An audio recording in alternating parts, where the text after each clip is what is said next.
Everyone, আমি অনামিকা। আমার চ্যানেলের নতুন আরেকটা ভিডিওতে আপনাদের সকলকে স্বাগত। আজকে ভোরবেলা ঘুম থেকে উঠেই বাড়ির সমস্ত কাজ কর্ম তাড়াতাড়ি সেরে ফেলেই একেবারে বাসে উঠেই এই ভিডিওটা স্টার্ট করছি।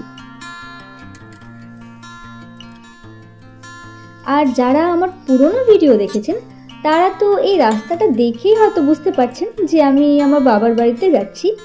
আজকে একদম সকাল সকালে রওনা দিয়ে দিয়েছি, আর তারপর অনেকটা পথ জঙ্গল চা বাগান পেরিয়ে আমি এখন পৌঁছে গেছি মালবাজার বাস স্ট্যান্ডে।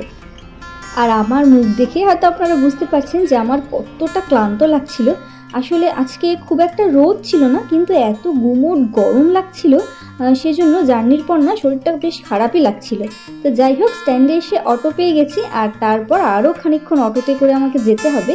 এই রাস্তাটা কিন্তু ভীষণ সুন্দর, কিন্তু অটোতে এত ভিড়, চাপাচাপি করে বসতে হয় যে এটা খুব একটা ভালোভাবে আমি আপনাদের সাথে শেয়ার করতে পারিনি। আর এটা হলো চেল নদী। এখন এর যা চেহারা দেখছেন, আর কয়েকদিন পর কিন্তু এর রূপ একদম বদলে যাবে। তো যাই হোক, আমি অটো থেকে নেমে পড়েছি। এখন জাস্ট কয়েক পা হাঁটলেই পৌঁছে যাব বাড়ি। আর এরা কিন্তু আমার বাড়ির স্থায়ী সদস্য, এদের সাথে একটু দেখা করে তারপর এখন চলে যাব ঘরে। আর আমি যেহেতু ফোনে আগেই বলেছিলাম যে আজকে আসবো, সেই জন্য দেখুন বাবা এখানে বসে আমার ওয়েট করছে। শরীর ভালো না, একা একা বাইরে যেতে পারে না, তাই এখানে বসেই আমার অপেক্ষা করছিল। আমার স্নান টান করা হয়ে গেছে অনেকক্ষণ আগে, বাবার খাওয়া হয়ে গেছে, আমাদের এখনো খাওয়া দাওয়া হয়নি। আমি মা একটু পরে খাওয়া দাওয়া করবো। এখন এমনি বসে আছি, বসে গল্প করছিলাম। বোনও এসেছে, তো এখন তো এই পুচকুকে নিয়েই আমাদের সময় কেটে যাবে সবার। ওকে একটু বসে আদর করছিলাম, আর তারপর মাকে বললাম যে তুমি আগে খাওয়া দাওয়াটা সেরে নাও, তারপরে পুচকুকে নিয়ে ঘুম পাড়াতে পারবে, আর ততক্ষণে আমি আর বোন একটু গল্প করতে করতে খেতে পারবো।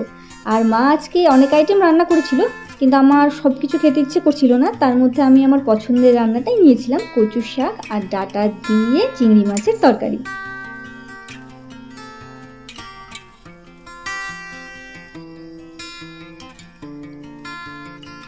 এখন ছোট বোনেরও কলেজের কয়েকদিন ছুটি আছে, তো সেজন্য এখন বাড়িতেইও আছে। আর আবার কয়েকদিন পর আমরা একসাথে হয়েছি, আর এখন তো সব আড্ডা আর গল্পের কেন্দ্রবিন্দু এই পুচকি। ওকে নিয়েই আমরা সবাই এখানে গল্প আর আদর করছিলাম। আর ছোট বোন বলছে যে ও যেহেতু বাড়ির সব থেকে ছোট, সেজন্য এত পুচকু বাচ্চাকে এর আগে ও কখনো এভাবে আদর করেনি, সেই জন্য একে পেয়ে ওর তো মহা আনন্দ। আর এখন আমরা এসেছি কাকিমার ছাদে। কাকিমার শরীর খুব একটা ভালো না, তবুও কিন্তু ছাদে অনেক ফুল গাছ লাগিয়েছে। সেই গাছগুলোই আমি ঘুরে ঘুরে দেখছিলাম, ভাবলাম আপনাদের সাথে একটু শেয়ার করি। আর এখানে ছোট্ট মানি ছাদে নিয়ে এসেছে ভাগ্নিকে, একেবারে কোলে নিয়ে ঘুরিয়ে ফুল গাছটা দেখিয়ে ভীষণভাবে আদর করে ওকে ভোলানো চলছে এখন।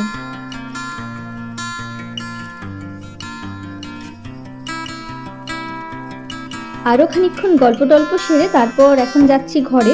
অনেকক্ষণ হলো এসেছি বাড়িতে, তারপর থেকে আর একটু রেস্ট নেওয়া হয়নি, তাই ভাবলাম এখন খানিকক্ষণ রেস্ট নিয়ে নিই, তারপরে আবার বিকেলে দেখা যাবে।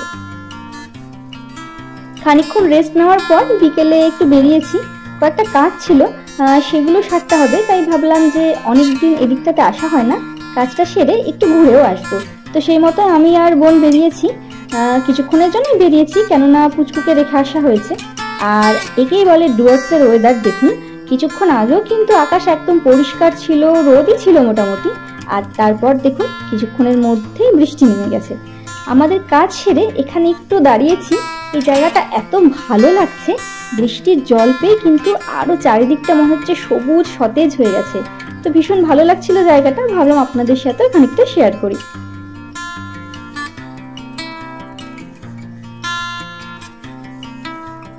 এখানে কিছুক্ষণ সময় কাটিয়ে এবার ফেরার পালা। আর এদিকে কিন্তু মনে হচ্ছে বৃষ্টিটা একটু জোরেই এবার আসবে, তো সেজন্য আর বেশি দেরি করব না, এবার আমরা তাড়াতাড়ি করে রওনা দিয়ে দেব।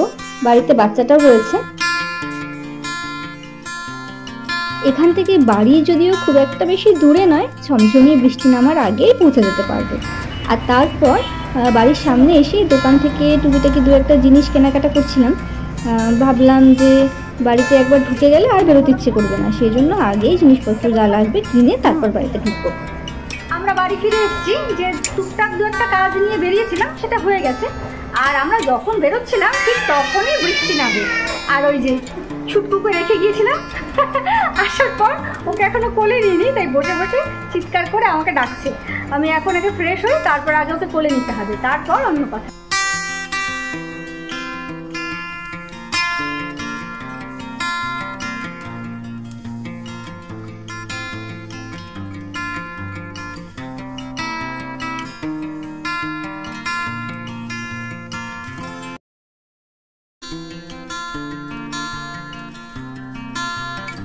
এখন কিন্তু সন্ধে গড়িয়ে রাত নেমে গেছে, আর আমাদের চলছে আরেক প্রস্থ আড্ডা। আসলে দু একদিনের জন্য এলে যা হয় আর কি, এরপর বাবা মার সাথেও খানিকটা সময় কাটাবো, তো সেজন্য ভাবছি ভিডিওটা আর বড় করব না, এখানেই শেষ করব। নেক্সট আপনাদের সাথে দেখা হবে নতুন আরেকটা ভিডিও নিয়ে।